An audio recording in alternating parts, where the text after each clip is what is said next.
What's up, YouTube? Trey Crowder here, trying a little something different. I'm not planning on changing anything else that I do, at least not at this point in time. I'm just, throwing a little something new against the wall. Thinking about calling this Trey Crowder Reacts. It's more of a long form, extemporaneous kind of mini podcasty thing. I've been mulling this over for a minute anyway, and it's whenever something happens that I feel like I want to talk about, but it's either like doesn't feel quite right for like a rant video, or the timing isn't right for, I just did a rant video yesterday, and then this Jimmy Kimmel stuff happened last night. So I was like, this is a good opportunity to give this a shot.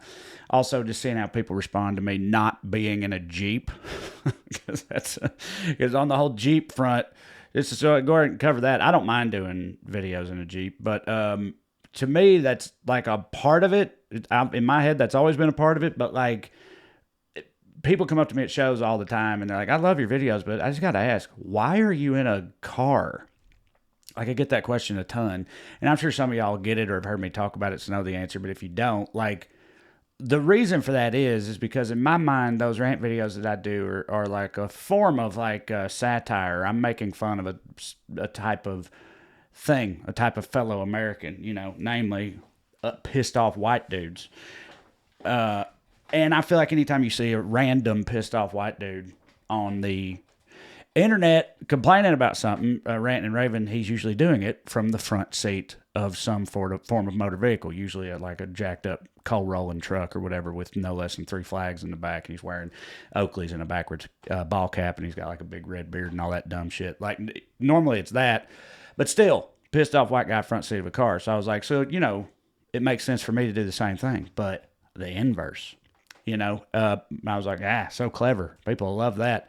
It's not that people don't like it, but I've definitely gotten the impression that most people did not pick up on that. And even if they did, after all the years I've been doing it now, it's like at a certain point, you just become another, pissed off white guy in the front seat of his car ranting in the void. So I'm not saying I'm going to move the venue, the location of those videos either, but I'm considering a lot of stuff right now, try to freshen things up around here, and this is perhaps a part of it. So yeah, Trey Crowder Reacts, first episode, if you will, subject matter, of course, the cancellation of one Jimmy Kimmel. So yes, the news came out last night. ABC suspending Jimmy Kimmel indefinitely over, and every headline I've seen says over remarks about Charlie Kirk, right? But even that is not really accurate. That's how people on the right keep framing it too. It's like, yeah, he was disrespectful to Charlie Kirk's memory. This is why, he's getting what he deserves. But like, I watched the clip, I read the transcript. Not really. I mean, he didn't say anything disrespectful about Charlie Kirk. He said that the right was desperate for the shooter to be anything other than MAGA, right? And that's pretty much all he said, which, even though it seems that it's still very cloudy about the shooter and his motivations, but it doesn't seem like he was full-blown MAGA, or at the very least, we don't know. So what he said might not have been true in that way, but the other part, that they're desperate for him to be, I'm sorry, that's objectively true. So shouldn't be all that controversial, but either way, they pulled the plug. ABC pulled the plug after receiving a call from one of their regional distributors, Nexstar, their biggest regional distributor, the one that like distributes to all the WKLC, Chattanooga, or whatever, that type. ABC's local affiliate. They own a ton of those, Nexstar. So Nexstar demanded that ABC do something about this horrific injustice, so they suspended Kimmel, and maybe, he may never see the airwaves again. This, of course, comes in the wake of Stephen Colbert's a similar situation a few weeks ago. And naturally, as anyone would have anticipated, the anti-cancel culture, free speech absolutist crowd is doing victory lap after victory lap right now, really feeling themselves super, super pumped about this outcome, which is, very on brand, and how baldly hypocritical it is, and further how they blissfully unaware they are of that fact. But, what are you going to do? They're having a real good time with it. Nobody deserves it, and they're trying to, well, people are pointing out that they are being hypocritical. They are in turn be like, no, we're not hypocritical. You hypocrite, y'all the hypocrites. So we're not us, you. That's what their whole like, I'm rubber and you are glue. No, you. That's sort of their like foundational, rhetorical principle. Like all their rhetoric is, it's what like in terms of debate, that's what all comes down to for them, is just being like, no, you are.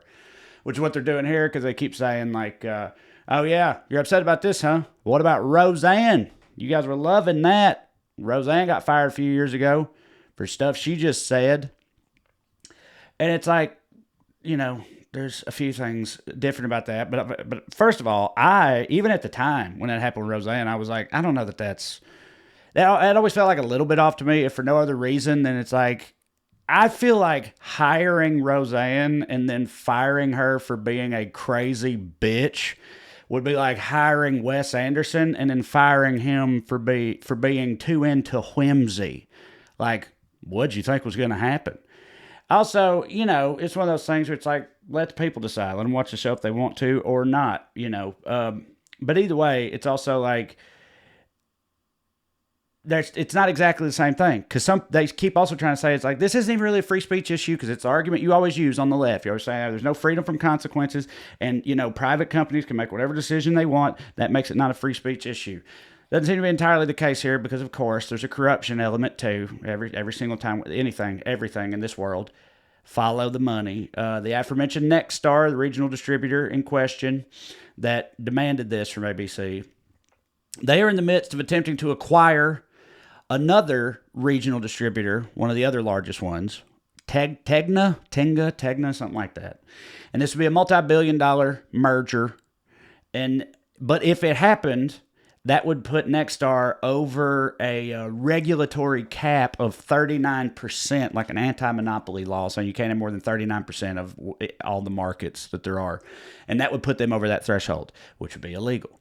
But in doing this, they are bending the knee, kissing the ring of the Trump administration's FCC, who would be in charge of approving that type of thing. So it is, the government is involved. This is coming after the FCC chairman and Donald Trump himself openly threatened Jimmy Kimmel and literally said the words, "You are next." So it definitely seems like government retaliation, or at the very least, like corporate submission to the government will, which is, makes it kind of different in my mind. But not everybody on the right is, most of them on Twitter, again, loving it, just having no issues whatsoever with, taking a shit all over the very concept of free speech. But not all of them. Some of them, never thought I'd say this, but like Tucker Carlson has, sorry, almost, it's just hard for me to get through. Tucker Carlson's been right on this subject so far, just in general, saying that the Trump administration he's worried that it seems like the Trump administration is using Charlie Kirk's death as a way to trample all over free speech. And I don't know how anyone could argue with him. Whatever side of the political spectrum you're on, that's exactly what's happening. So I got to say, and again, never thought these words would come out of my mouth. Shout out Tuck. Good call on that one. But most of them are absolutely loving it with no trace of irony whatsoever. And because I'm a comedian myself, the particular group that I'm interested in seeing how they respond is my fellow comics on the right. A lot of the guys on the right wing and the Rogan sphere and all that, who made it no secret that they were Team Trump, and gradually drifted further rightward over the years. And a lot of them, their whole argument for that the whole time was because of free speech. We're comedians. We have to be allowed to joke about things. We have to be able to make fun of things. And the left doesn't want to be, you to be able to do that. They're policing people's words. They're saying, what you are and are not allowed to make fun of. And that's completely unacceptable in this country, given what the very first amendment of the Bill of Rights is and says. We cannot have that. And if that's what the left wants, then we're going to have to go the other way. That was sort of like, I'm not saying they then fell in line with a lot of the other arguments on the right too after that, but that was like the beginning of it, and sort of like the central like thrust of their motivations was that, right?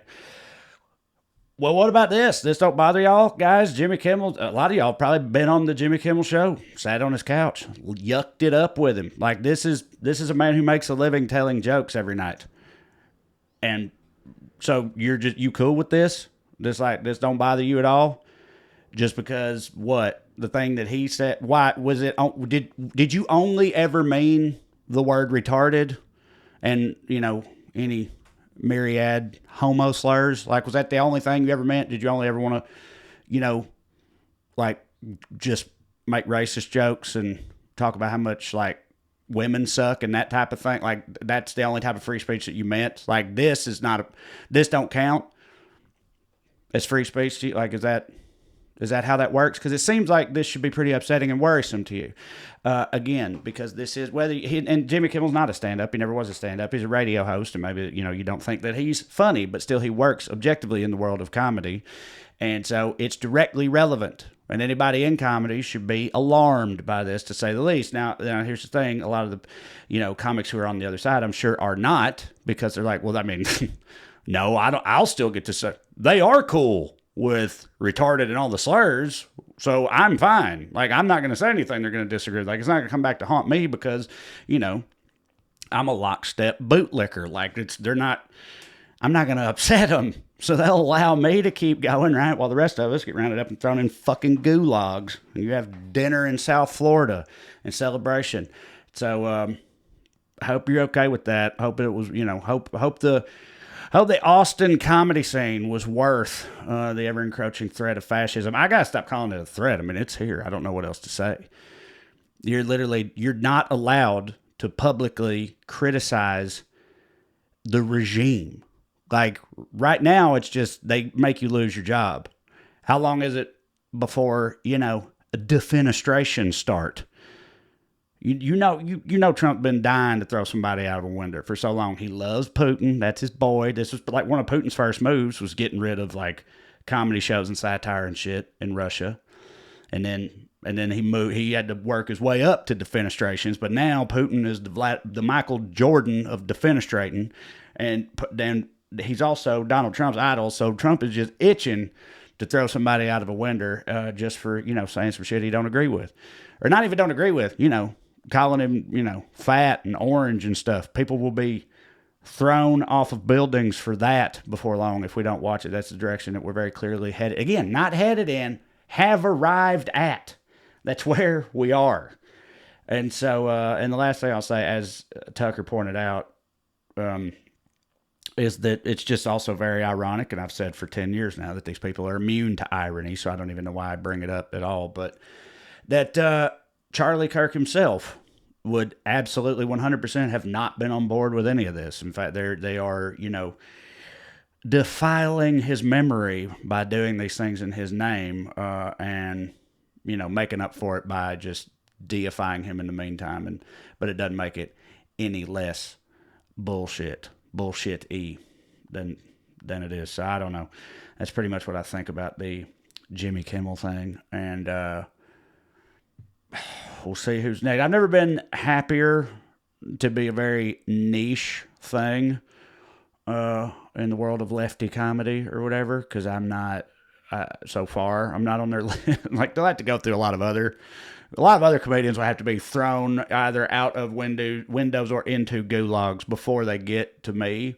So I'll have fair warning, I think. I don't want that to happen. I don't want any of my compatriots to be defenestrated or imprisoned. But I'm just saying, we just got to stay vigilant over here, because I sure do like making fun of these dipshits, and it'd be hard for me to stop. So anyway, yeah. That's my thoughts on the Jimmy Kimmel thing. This has been Trae Crowder Reacts. If y'all don't like it, that's fine. I don't have to keep doing them. If you do, then perhaps I will. It's, like I said, just trying something out. Thought, why not? Thanks for watching. Oh, I guess, since this is a YouTube video, I should do the thing. I'll put the links up here. This is Trash Daddy, my special. Watch if you haven't already. It's done pretty well. People like it. Subscribe to the channel and get all these videos and stand-up clips and cooking videos and my rants and everything. Podcast. And the other one, TraeCrowder.com. Click on that. It'll take you to my website where I have links where I'm traveling around doing stand-up comedy live and in person. So if I'm coming near you, get a ticket, come see me. It's a good time. Either way, thanks as always for being here, being a part of the Skewniverse. Love you like chicken. See you, bye.